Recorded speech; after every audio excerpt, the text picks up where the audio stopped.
নমস্কার, জয় মা কামাখ্যা। মই তন্তুগুরু শ্রী দিব্য শাস্ত্রী। 2024 এপ্রিল মান্থ 1 তারিখে পড়া 31 তারিখ মেঘ রাশির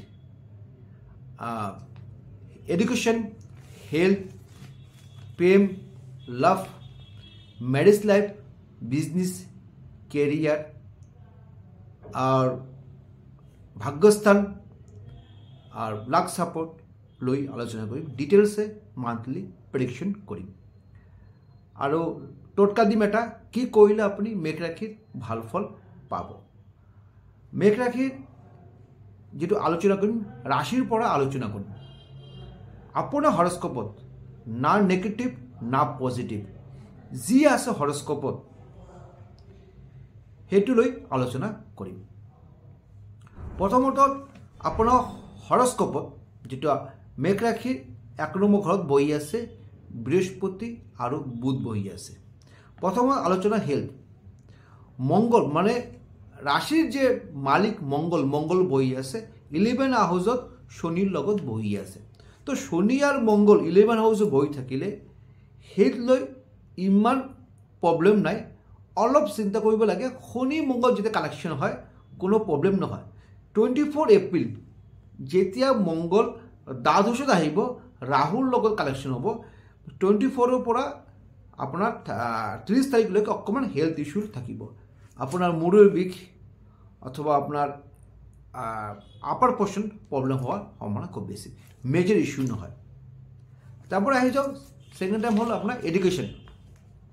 পঞ্চম স্থান মালিক হল রবি বহি আছে দ্বাদশত। তো 14 এপ্রিলকে ইমান কিন্তু ভাল নহয় কিন্তু, কেন রবির লগ রাহু আর শুক্র বহি আছে। রবি আর শুক্রকর দারিদ্র যোগ আর রাহুর লগত যদি আপনার রবি বহি থাকে গহন যোগ। 14 তারিখলৈকে কিন্তু আপনার কিন্তু এডুকেশন ইমান ভাল নাযাব। 14 এপ্রিল যেতিয়া শনি রবি যেতিয়া আপনার মানে লগ্নত মানে রাশিতে আহিব, বৃহস্পতির লগত কানেকশন হব, বুধের লগত কানেকশন হব, বুধাদিত্য যোগ আৰু ৰবি আৰ বৃহস্পতি কানেকশনে আপনাৰ এডুকেশন ভাল হব 14 এপ্ৰিল পাছৰ পৰা কিন্তু। যিমান যদি আপনাৰ যদি হাই এডুকেশন কাৰণে কিবা ফৰ্ম ফিল আপ কৰিব বা চাকৰি বাকৰি ফৰ্ম ফিল আপ কৰিব তো 14 এপ্ৰিল পাছত কৰিব। তাৰপৰ যে প্ৰেম লাভ আলোচনা কৰি। আপনাৰ সেম পঞ্চম পৰা কৰি থাকে আমাৰ প্ৰেম ভালোবাসা কৰি থাকে। 14 ফেব্রুয়ারি আগলৈকে দুজনের মাজতে বন্ডিংটো কম থাকিব, ডিফারেন্স আহি যাব। আপনার দুজনের অপিনিয়ন কিন্তু অকমান বেলেগ হব, তো মিস আন্ডারস্ট্যান্ডিং হব পারে। কিন্তু 14 এপ্রিল পাছৰ পৰা কিন্তু আপনার ভাল দিন আহিব কিন্তু। তারপরে আহিছো আমি লাইফ পার্টনার 7 হাউস মালিক শুক্র ক'ত বহিছে তুঙ্গস্থ হয়ে বহি আছে 12 হাউসত। কিন্তু রবির লগত রবি শুক্র কৈ থাকে দাৰিদ্ৰ যোগ। তো 14 এপ্রিললৈকে কিন্তু আপনার লাইফ পার্টনারের কিন্তু অলপ হেলথ ইস্যু হব পারে, কিন্তু হেলথের প্রবলেম আহিব পারে। বন্ডিং ভাল থাকিব কিন্তু হেলথের প্রবলেম থাকিব। তারপরে আহিছে বিজনেস ডেইলি ইনকাম। বিজনেসের পৰা কৰি থাকে 7 হাউসের মালিকগণ শুক্র তুঙ্গস্থ। যেতিয়া 24 এপ্রিলত যে শুক্র ট্রান্সফার হব মেঘত যেতিয়া আহিব, বৃহস্পতি শুক্র কানেকশন হব, তেতিয়া কিন্তু বিজনেস ভাল। কিন্তু আপনার এইটো মাহত কিন্তু এটা বিজনেস এভারেজ যাব, ইমান ভাল নহয় ইমান বেয়া নহয়। তারপরে আহিছো লাক সাপোর্ট আহিছো, যেটা ভেরি ইম্পর্টেন্ট। লাক নহলে আপনার কোনো একল নহয়, সে বিজনেস হোক কেরিয়ার যি হোক। তো 9 হাউসের মালিক হয় বৃহস্পতি রাশিত বহি আছে। তো বৃহস্পতি রাশি যদি বহি থাকে তাহলে কিন্তু ভাল ফল পাবো কিন্তু।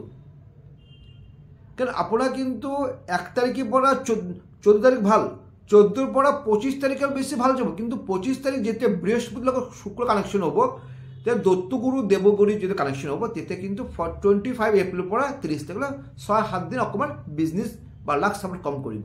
তারপরে যিকোনো কাম করে যে ভাবিছে আপনার 24 আগত করব, যে আপনার কিবা নিউ পারচেজ করব পারে বা নিউ ইনভেস্টমেন্ট করব পারে, তাহলে 24 আগত করব কিন্তু এনে লাভ খুব ভালো। তারপরে হচ্ছে কর্মস্থানের মালিক শনি ক'ত বহি আছে 11 হাউস, মানে নিজের ঘৰত বহি আছে। তো শনি যদি কর্মপতি যদি মালিক 11 হাউস বহি থাকে তেনেহলে আপনার কর্মস্থান ভাল, প্রমোশন হব পারে। কর্মস্থান আপনার যোনে ভাবি আছে আপোনাৰ কৰ্মস্থান চেঞ্জ কৰিব, ৱৰ্ক প্লেচ চেঞ্জ কৰিব, কৰ্মস্থান চেঞ্জ কৰিব পাৰে, বেলেগ জেগাত যাব পাৰে, কিন্তু কৰ্মস্থান খুব ভাল, লাক ছাপোৰ্ট কৰিব, প্লাছ কৰ্মস্থান ভাল, তো ভাল আৰু। তাৰপৰা আহি যায় এটা টোটকা দি থাকোঁ, ৰঙা কাপোৰত অলপ ৰঙা চন্দন বান্ধি আপোনাৰ লগত ৰাখিব, 1 মাহ ৰাখিব। সেটা ভাবো যিমান প্ৰব্লেম আছে তাৰ পৰা কিন্তু আপুনি ভাল ফল পাব। যদি মোৰ ভিডিও ভাল লাগে লাইক এণ্ড শ্বেয়াৰ কৰিব পাৰে।